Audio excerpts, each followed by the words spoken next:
मिली जे कि आउ 2-4 दिन भितर एक्जिक्यूट हबार अछि निमिषा तार मृत्यु को अपेक्षा करिछि। भारत सरकार बहुत चेष्टा करुछि निमिषा को उद्धार करिया पई, किंतु असुविधा कोन होउछि जो यमन रो गोटे प्रॉपर गवर्नमेंट नाही। हुती रिबेल्स माने जो ताकर शासन वर्तमान चलुचंती से हुती रिबेल्स भी गोटे प्रॉपर संगठन नुहे। तांको भितर भी गोष्ठी अछि। गोष्ठी को प्रॉपर रीच आउट कले निमिषा को उद्धार करा जाय परिबो।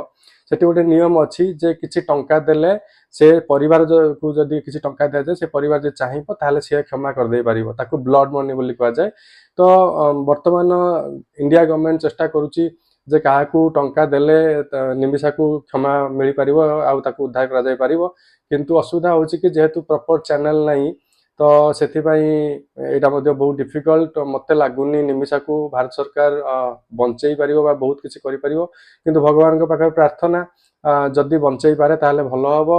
जदि आमे भाबिबा जे से मर्डर करितला दंड पाइबा उचित, किंतु प्रकृत कथा होछि से भी गोटे तो मजबूर पड़ितला ना, ता पासपोर्ट नै जाइतला, ता बिजनेस को से हड़पि नेला, ता सहित ताकू फिजिकल मेंटल टॉर्चर करथला। तो ता पर किछि ऑप्शन ही नथिला, एटा तो एक्सीडेंटल डेथ टाइप हला। किंतु आम भारत रो झियो सेठी फसी जाइछि। हम समस्त तांग पे प्रार्थना करिबा जते शीघ्र हो से उद्धार हेई सेठु आसंतु। धन्यवाद।